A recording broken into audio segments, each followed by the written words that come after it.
A top story first. After weeks of political suspense, Karnataka's long-awaited cabinet expansion could finally be around the corner.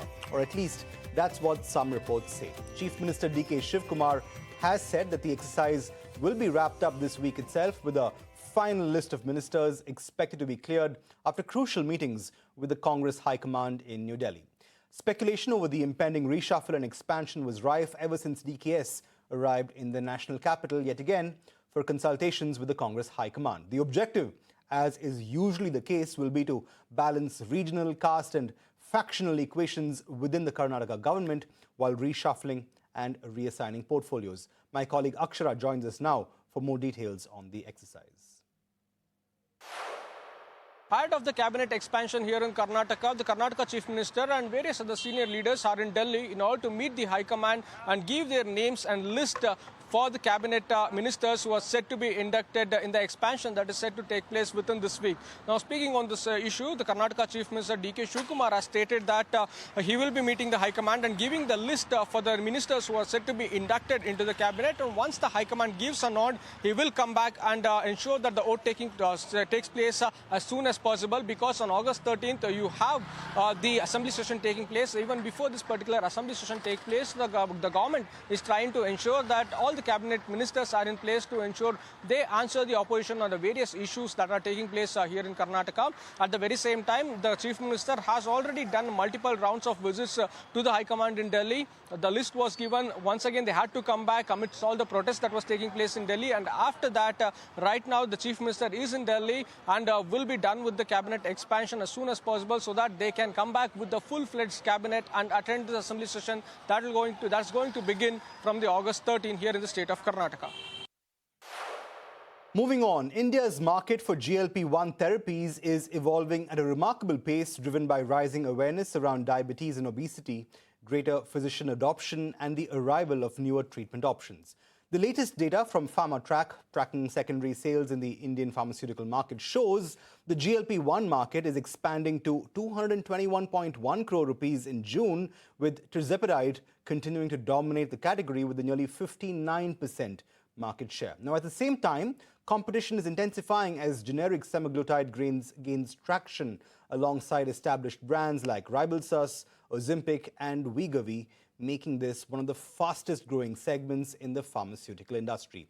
South India is playing a pivotal role too in that growth story. Telangana has emerged as the region's largest market for your peak, while Kerala has posted the fastest sales growth this year, highlighting the increasing acceptance of GLP-1 therapies across the south. So what do these numbers tell us about changing prescribing behavior? Are these therapies now moving beyond diabetes to become mainstream obesity treatments? And with more brands entering the market, how will competition impact pricing, access, and patient outcomes? To help us decode some of these latest trends and the road ahead for India's GLP-1 market, we're now joined by Dr. Srinivasa Murthy, Governing Council member at National API. Dr. Murthy, thank you so much for joining us on South Central today. The fact is that the South is seeing a strong adoption of GLP-1 drugs, with states like Telangana, Karnataka, Tamil Nadu and Kerala all emerging as key markets. What's driving this momentum in the region, especially when compared to the rest of the country? Hi, good evening, and thank you for taking me online. I think the point is, if you see the obesity and diabetes prevalence, India versus state-wise, if you see in India, the diabetes is 11.4% is the prevalence, whereas a state like Kerala has got 25%. Similarly, the obesity part, all India, it's about 28% versus 45% in Kerala. So I think this difference and the educational level about the HCPs being made aware as obesity as a disease, these are the factors which are driving South Indian market. And as it is, I think South India contributes to 20% of the pharma turnover in general, what I know. So that is something which is again driving this in South India, especially Kerala and Tamil Nadu, Andhra Pradesh, Karnataka, drives this market. So the fact is that even as we speak, Kerala is recording the strongest month-on-month growth in June, while Tamil Nadu is seeing a decline after a strong May. Now, I know it's only been 1 month for Tamil Nadu, but given that it is perhaps the only minus on that list, what do these contrasting trends tell you about how demand is evolving across South India? I think these month-on-month fluctuations should be viewed in the context of a broader trend rather than as a standalone month. But overall, GLP-1 demand across South India is expected to continue growing, and which is driven by the patient awareness. As you can see, the educational levels in our states is much better, and higher adoption rates and a growing recognition among the physicians that obesity is a chronic disease requiring the medical treatment.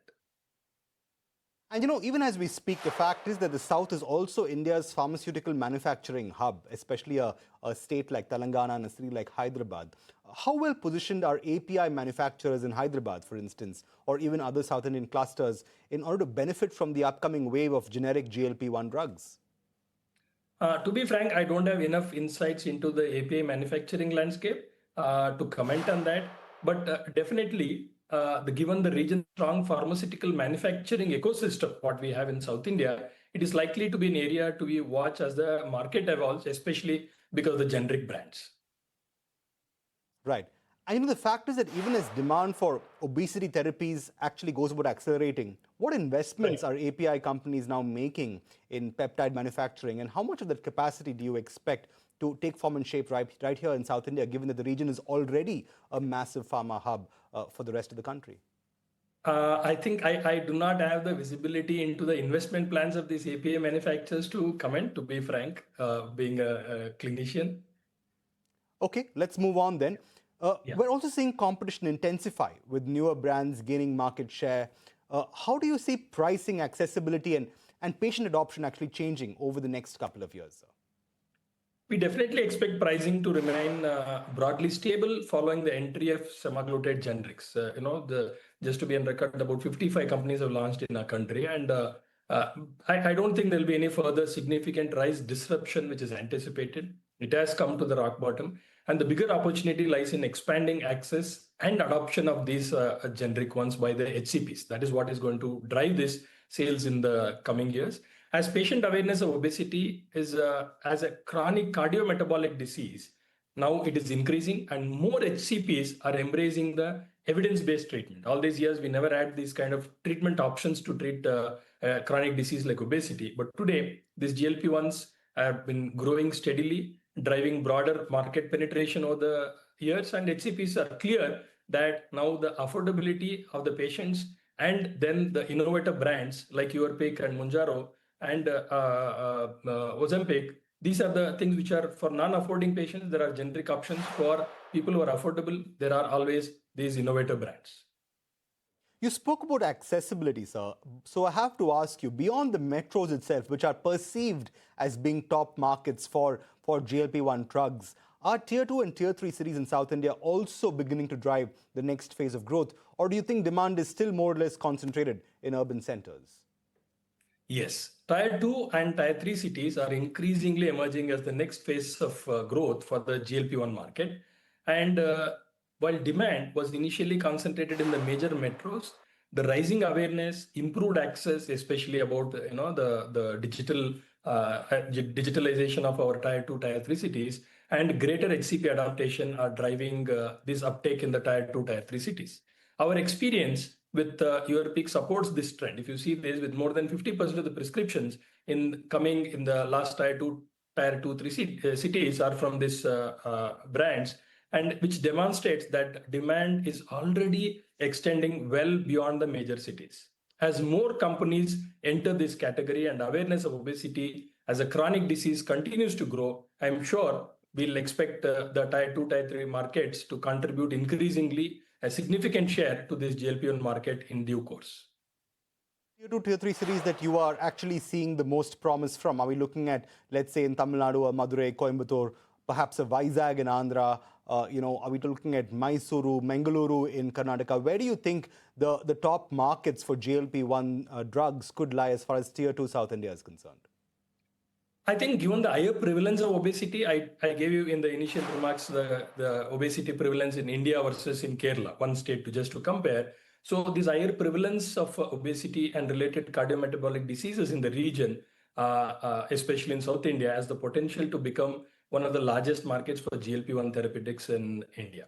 Growing awareness, stronger HCP adoption, and increasing acceptance of this obesity as a chronic metabolic diseases are expected to further accelerate this demand. And on the manufacturing side, I do not have sufficient visibility to comment whether South India can emerge as a global hub for this APIs. But definitely, we have more FDA-approved plants here compared to the other places. And effort from both government and industry is needed for public health initiatives where it should focus on increasing awareness that obesity is a chronic disease and with a significant health consequences rather than a cosmetic concern. That is another angle which people are looking at it now, obesity. But we should encourage early diagnosis and treatment. At the same time, the pharmaceutical industry also should continue to support the physicians' education through evidence-based scientific engagements and helping clinicians to identify the right patients in an early stage so that we can optimize long-term outcomes. And this will be definitely critical in driving responsible adaptation and, of course, improving the patient health at a scale. Right. So awareness aside, though, what kind of policy or industry support do you think is still needed to make that happen? I think the industry is one is awareness to the clinicians. Second one is awareness to the public.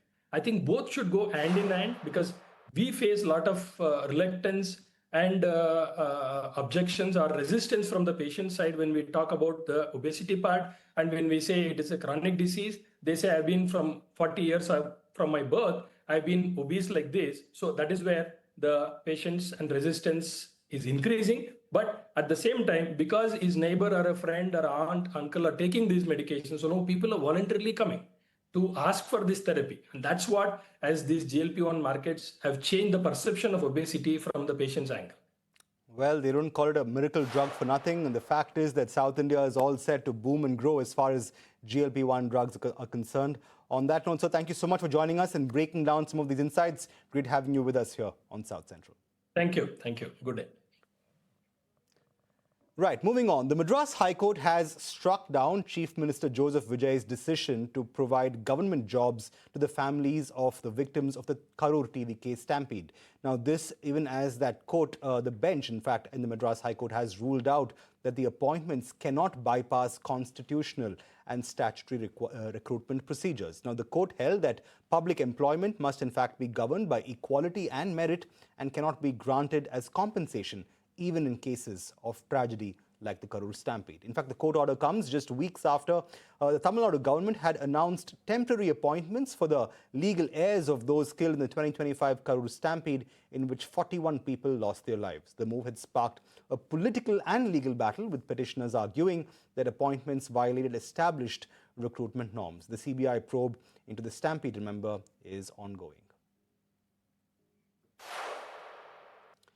Moving on, South India's appetite for premium retail space is only getting stronger, but the supply simply isn't keeping pace.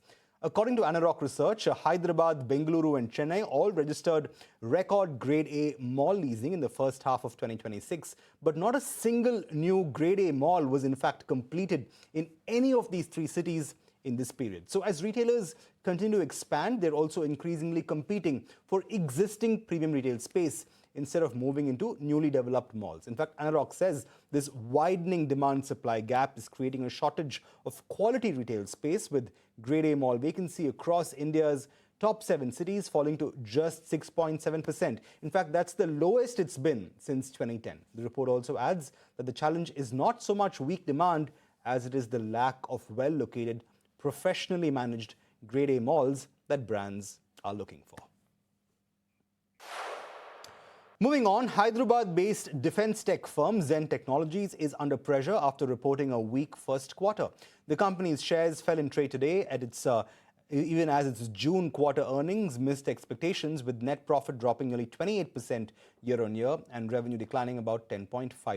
Profitability also took a hit, with EBITDA margins narrowing to 27.3% from 40.9% merely a year ago, thereby reflecting a pressure on execution and margins. My colleague Darshita joins us with the latest from Zen's earnings.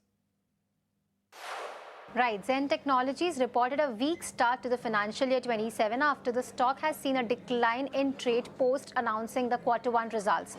Now, the quarter was a miss across the board. The revenue declined over 10%, with EBITDA dropping nearly 40%, and the margins contracted sharply to 27.3% from nearly 41% a year ago, while the profit also came in below to what the street was estimating. So, what really disappointed the market? The biggest concern was exports. Management has earlier guided for strong export momentum in FY27, but that did not materialize in the first quarter. Export orders stood at just 85 crore, accounting for only 7% of the total order book, compared with 117 crore, which was over 15% a year ago.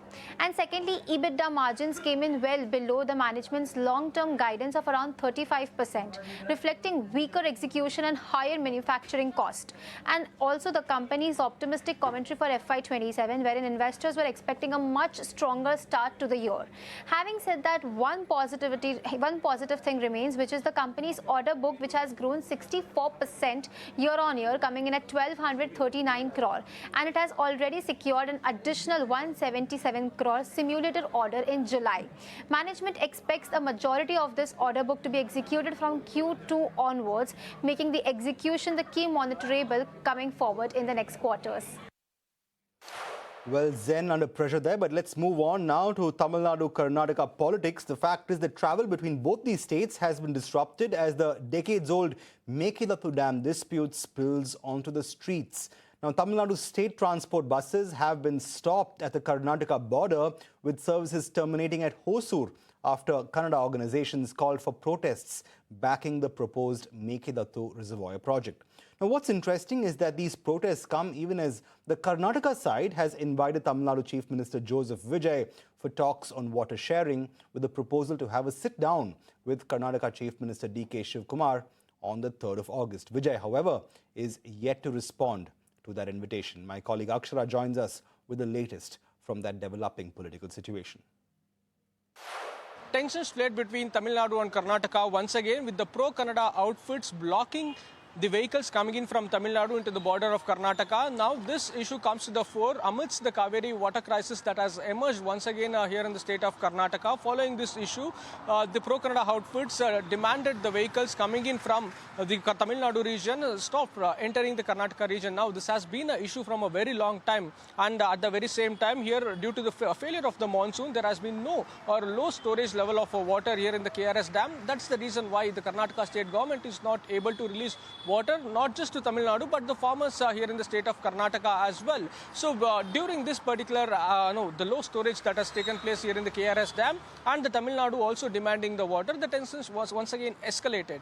At the very same time, the Mekedatu issue has also come to the fore. Now the Karnataka state government is going ahead with the Mekedatu project, but the Tamil Nadu state government is strictly opposing it, stating that it would harm the Tamil Nadu and only benefit the Karnataka. Amidst all the tensions, this particular incident came to the fore, where the pro-Kannada outfits went to the border, the Karnataka-Tamil Nadu border near Hosur region, and stopped the Tamil Nadu vehicles entering the state of Karnataka. Moving on, widespread protests across the country gradually came to an end over the weekend after Union Education Minister Dharmendra Pradhan turned in his resignation. In the hours that followed, Prime Minister Narendra Modi uploaded a video on Instagram where he outlined some of the steps that the government would take to prevent similar paper leaks. Now, as part of that process, a national testing agency task force would be set up, headed by none other than Infosys co-founder Nandan Nilekani. Also on the task force will be IIT Madras Director Professor V. Kamakoti. So in fact, earlier today, the high-profile IIT Madras academician spoke to Times Network on the role and his plans to make exams both leak-proof and transparent. Here's a slice of that conversation.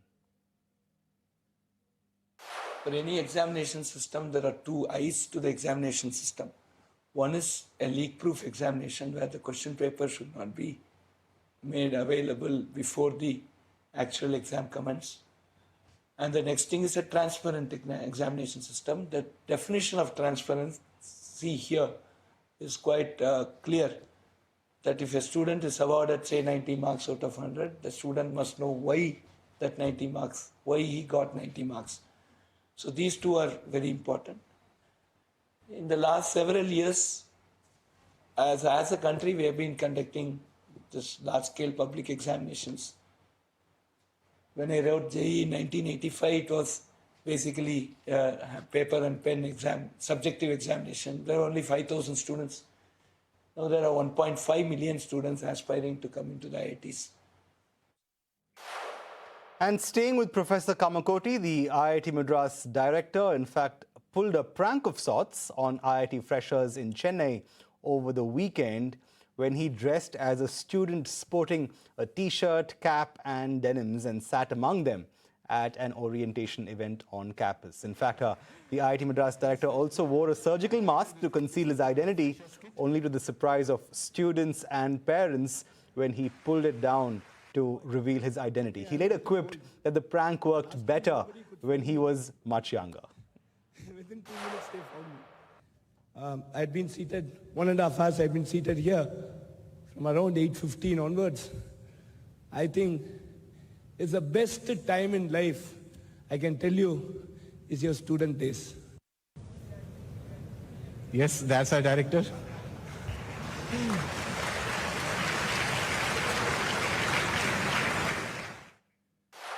Well, that's a first then, an academician actually pulling off a prank on his students. Now, before we end, for nearly 5 decades, former Karnataka Chief Minister Siddaramaiah has been one of the defining faces of Karnataka politics. And now, the veteran Congress leader says he will not contest the 2028 Assembly elections, signaling the beginning of the end of an extraordinary political career. Now, Siddaramaiah's political journey, remember, began at the Bharatiya Lok Dal and later the Janata Party, where he emerged as a close aide of former Prime Minister H.D. Deve Gowda. However, his big arrival in state politics emerged when Siddaramaiah joined Deve Gowda's Janata Dal government in 1994, also becoming Finance Minister of Karnataka. He went on to serve as Deputy Chief Minister before breaking away to later join the Congress in 2006. It was this move, which many agree, which transformed both his political fortunes and that of the parties in Karnataka. As Chief Minister from 2013 to 2018, Siddaramaiah became well known for his welfare-driven governance. Flagship schemes like the Anna Bhagya, the Shira Bhagya, Shadi Bhagya, and the launch of the Indira canteens cemented his image as a leader focused on social justice and pro-poor policies. His Ahinda coalition, which brought minorities, backward classes and Dalits together, reshaped Karnataka's political landscape and remains central to the Congress's election strategy. After leading the Congress back to power in 2023 Assembly elections, Siddaramaiah returned for a second term as Chief Minister, overseeing the rollout of the party's 5 guarantee schemes. But his second innings was also marked by challenges, especially a prolonged leadership tussle with the Congress over power sharing with his deputy, D.K. Shivkumar. That ended earlier this year when the Congress High Command picked Shivkumar, or DKS, as Siddaramaiah's successor, effecting a change of guard with immediate effect. Siddaramaiah, reports suggested, was also offered a national role in the Congress leadership, only to decline with the affirmation that he would always remain a grassroots leader from Karnataka. Through a political career that began in the 1980s, Siddaramaiah won a record 9 assembly elections and lost 4. He also lost the only Lok Sabha election that he contested back in 1980 from the Mysore constituency.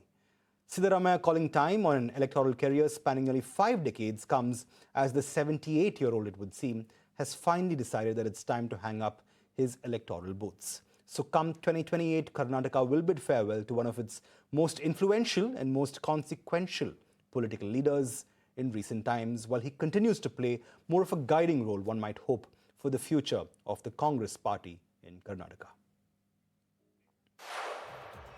And on that note, we've come to the end of this edition of South Central. Thanks so much for watching. We'll be back same time, same place tomorrow for more news and updates from South India. For the moment, it's goodbye from us.